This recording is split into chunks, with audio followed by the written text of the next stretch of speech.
Good evening सगळ्यांना. आता बघा आपण जे मागच्या वर्षी जे प्रश्न झालेले होते जिओग्राफी भूगोलासंदर्भात ते प्रश्न आपण बघणार आहोत आणि प्रश्न कुठून येतात हे पण मी तुम्हाला सांगेल म्हणजे जेणेकरून अभ्यास कसा करावा हे पण तुम्हाला कळेल. आता अभिकथन आणि कारण याच्यावर प्रश्न तुम्हाला सोशल सायन्स मध्ये पण बघायला मिळतात. त्यासाठी तुम्ही एनसीईआरटी किती चांगली वाचलेली आहे हे एनसीईआरटी वरच तुमचा काय होतं अभ्यासक्रम अवलंबून आहे. म्हणजे ते जे 60 प्रश्न बनतात ते एनसीईआरटीच्या आपण काय म्हणतो आधार घेऊनच बनलेले असतात. आता अभिकथन म्हटले ये संसाधनों का सतर्कतापूर्वक उपयोग करना वर उन्हें नवीकरण केले समय देना संसाधन कहलाता है.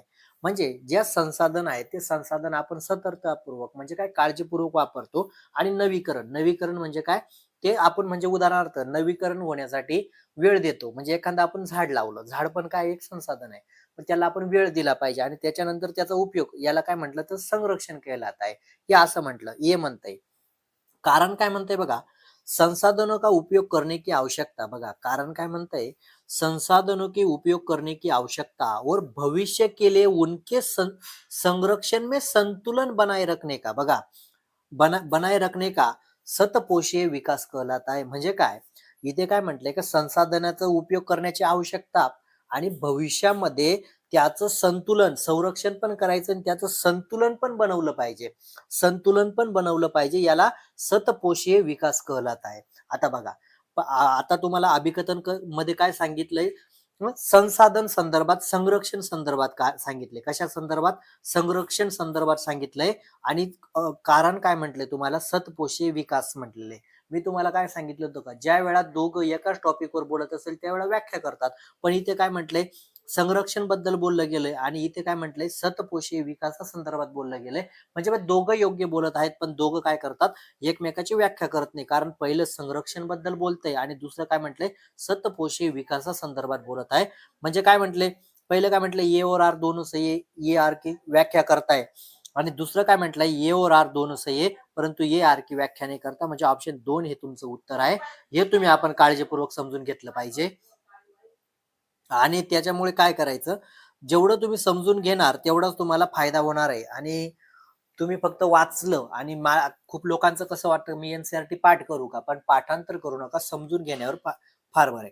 आता त्याच्यानंतर तुम्हाला एक प्रश्न बघायला भेटला पवन की गति को रोकने के लिए बघा कशाची गती थांबवायची तुम्हाला पवन की गति को रोकने के लिए वृक्ष को कतारों में लगाया जाता है. कतारे कतारे म्हणजे अशा एका आपण म्हणतो एका साईडने कतारों में लगाया जाता है. आता तुम्हाला ज्या वेळा पवन की गती पवन म्हणजे जो वाऱ्याचा वेग थांबवण्यासाठी जे वृक्ष लावले जातात त्यांना काय म्हटलं जातं अशा संदर्भात आलेला प्रश्न आहे. आता त्याला वेदिका फॉर्म म्हटलं जातं का तुम्हाला माहिती एक शेतीचा प्रकार आहे. झुम खेती म्हटलं जातं का रेखे जुताई म्हटलं जातं का याला रक्षक मेखलाय असं म्हटलं जातं. आता रक्षक मेखलाय म्हणजे काय हे आपण समजून घेऊया म्हणजे तुम्हाला काळजीपूर्वक समजेल.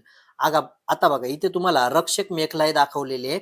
आता हे रक्षक मेखलाय कशासाठी असतात म्हणजे झाडच असतील असं नाही तर यामध्ये काय असतात आपण काय म्हणतो गवतांचा उंच उंच गवताचा पण प्रकार असतो त्याला रक्षक मेखलाय म्हटलं जातं.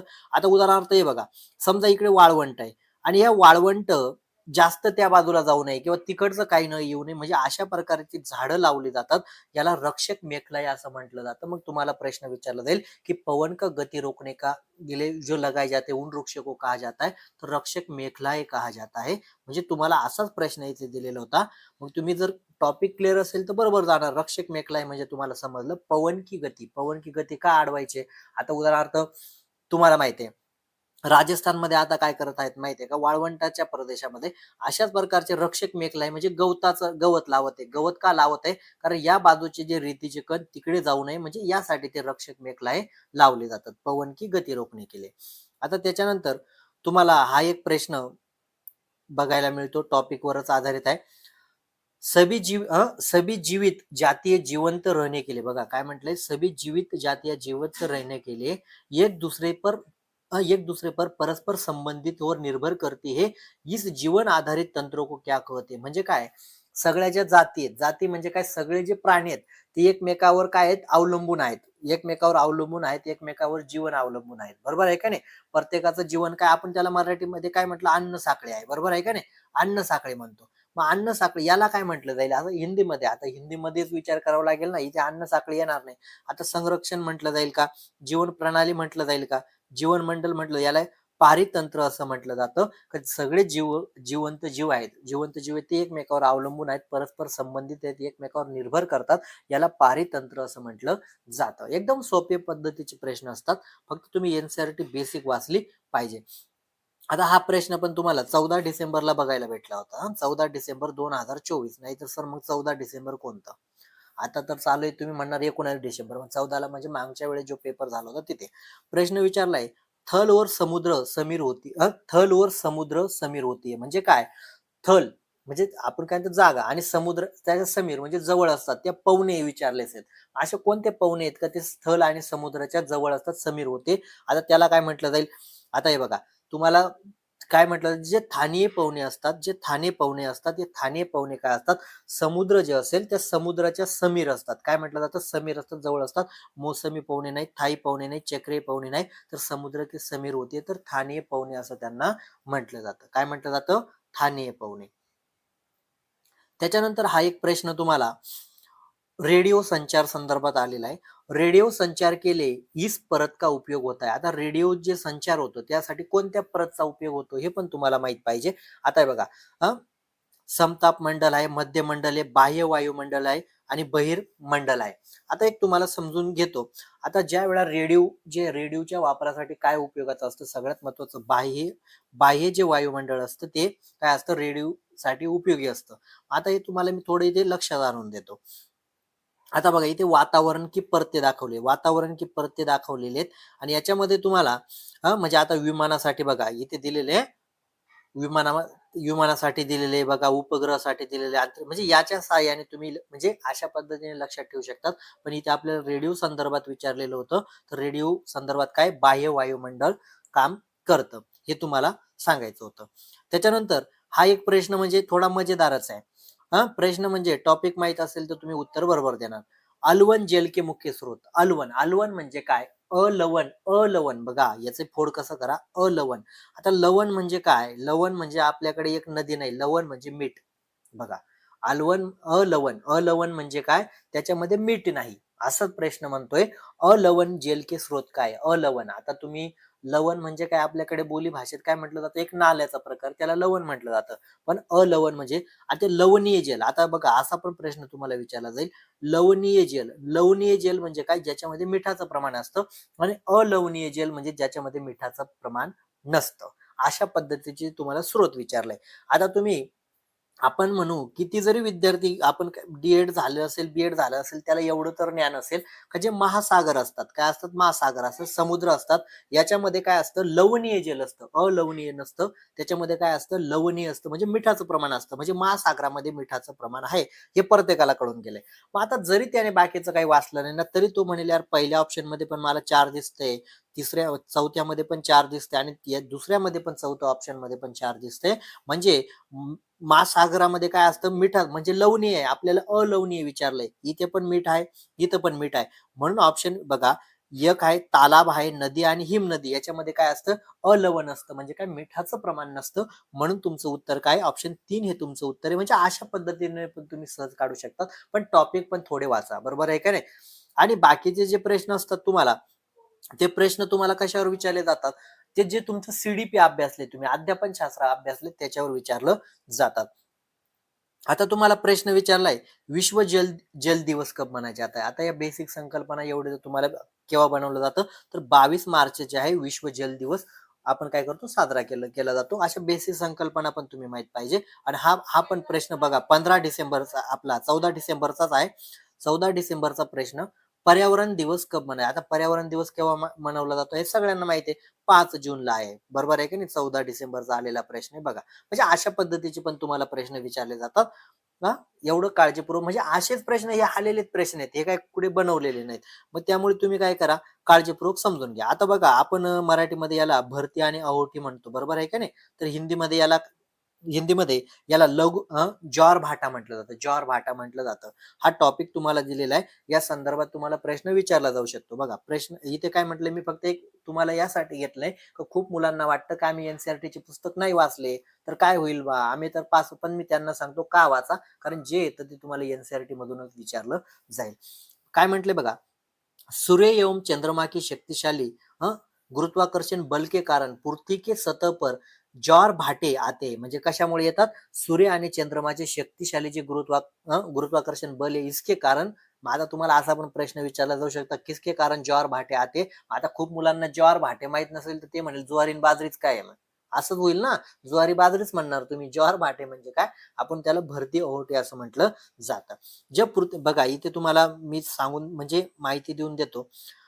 जब पृथ्वी का जल चंद्रमा के निकट होता है उस समय चंद्रमा के गुरुत्वाकर्षण बल से अधिक अभिकर्षित होता है, जिसके कारण उच्च ज्वार आता है. बघा मग आता तुम्हाला उच्च ज्वार कशामुळे, चंद्रमा के गुरुत्वाकर्षण के कारण उच्च ज्वार आते, जिसके कारण उच्च ज्वार आते.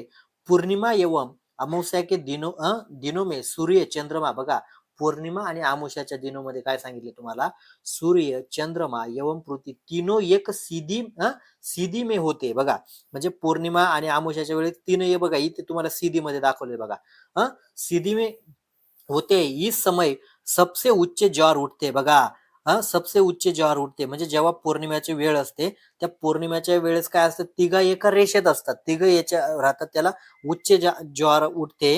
काय म्हटले बघा इथे, उच्च ज्वार उठते उसे बहुरत ज्वार कहते. हे बघा जर तुम्हाला तिथे समजत नसेल तर ज्या वेळा पौर्णिमा असते इथे काय म्हटले, चंद्रमा एवं पृथ्वी तीनों एक सीधे में होते, म्हणजे सीधे मध्ये कधी बघा इथे तुम्हाला दाखवले बघा, या सीधे मध्ये ना येते ग सूर्य चंद्रमा आणि पृथ्वी. आणि त्यावेळा काय होतं, बहुृत ज्वार कहते. लेकिन जब चांद अपने, बघा पुढे काय म्हटले तिथे, पुढे काय म्हटलंय त्यांनी, कल जब जब चांद आपने प्रथम एवं अतिशय चतुर्थ साल में होता है, तो चांद चांद एवं सूर्य का गुरुत्वाकर्षण बल विपरीत दिशाओं में महासागर पर जल पर पडता है. म्हणजे इथे काय त्यांनी काय म्हटलंय, ज्या वेळा सूर्य, आता इथे काय म्हटलं, लेकिन जब चांद अपने प्रथम एवं अंतिम चतुर्थांश में होता है तो चांद एवं सूर्य गुरुत्वाकर्षण का बल विपरीत दिशाओं में महासागरी जल पर पडता है, परिणाम स्वरूप निम्न ज्वार भाटा आता है. म्हणजे बघा आता तुम्हाला जेव्हा ते एका रेषेत होते तर काय होते, उच्च ज्वार भाटा बघितला होता. आता यांनी काय सांगितलंय का, ज्या बल स्वरूप काय म्हणते दिशाओं में जल पडता है, परिणाम स्वरूप निम्न ज्वार भाटा आता है. हे ज्वार लघु ज्वार भाटा. आता बघा लघु ज्वार भाटा हे मी तुम्हाला सांगितलंय का, आता बघा इथे दिशा बदललेली आहे. आता तुम्हाला इथे त्यांनी इथे चित्राच्या सहाय्याने म्हणजे तुम्हाला चांगलं समजेल. आता इथे एका रेषेत आहेत का, तर अजिबात नाही. या दिशामुळे काय झालं, तर लघु ज्वार भाटा म्हणजे काय, लघु ज्वार भाटा इथे आलेले आहेत, हे तुम्हाला त्यांनी विचारलेले आहे. त्याच्यानंतर आज तुम्हाला उपजनात्मक प्रश्न कसा विचारला जाईल, इथे दिले बघा, उच्च ज्वार नौ संचालक म्हणजे आपण नौसेना सहायक होता है, ये जल स्तर को तट की ऊंचाई तक पहुंचाने के लिए. बघा म्हणजे ज्या वेळा म्हणजे आपण काय म्हणतो अशा प्रकारे होईल तर ते काय होईल, जे आपले जे जहाज असेल ते काय करेल, समुद्राच्या काठावर येण्यासाठी मदत होईल, अशा पद्धतीने त्यांनी सांगितलेलं आहे. पहुंचाते जहाज को बंदरगाह तक पहुंचाने में सहायक होते. उच्च ज्वार मछली पकडणे भी मदत करते. म्हणजे उच्च ज्वार जे आपण आहे ना, उच्च ज्वार म्हणजे काय, भरती ओहोटी म्हणजे म्हणतात ना, उच्च ज्वार जे असतात ते काय करतात, मछली पकडणे में सहायक होते. मछली तट के निकट आते, म्हणजे ज्या मासे असतात ते काय करतात, जे किनाऱ्याकडे आते है. इसके फलस्वरूप मछुआरे बिना कठिनाई के मछलियां पकड़ पाते हैं. कुछ स्थानों पर ज्वार भाटे होने वाले जल के उतार चढ़ाव का उपयोग विद्युत उत्पन्न करने के लिए भी किया जाता है. मग आता तुम्हाला असा पण उपयोजनात्मक प्रश्न विचारला जाऊ शकतो का, जे ज्वार भाटे आहेत यांचा उपयोग कशासाठी होतो. आता तुम्हाला इथे बघा नौसेनासाठी पण झालेला आहे, अजून त्याच्यानंतर मच्छी पकडण्यासाठी पण होतोय, बरोबर आहे का नाही, आणि सगळ्यात महत्वाचं काय, विद्युत जर उत्पन्न करायचं असेल यासाठी पण होतोय, असा पण प्रश्न ते बनू शकतील. त्यामुळे तुम्ही काय करा, प्रत्येक टॉपिक काळजीपूर्वक बघा, समजून घ्या आणि अशाच पद्धतीने एनसीईआरटीचं वाचन करा. व्हिडिओ लाईक करा आणि जास्तीत जास्त विद्यार्थ्यांपर्यंत शेअर करा.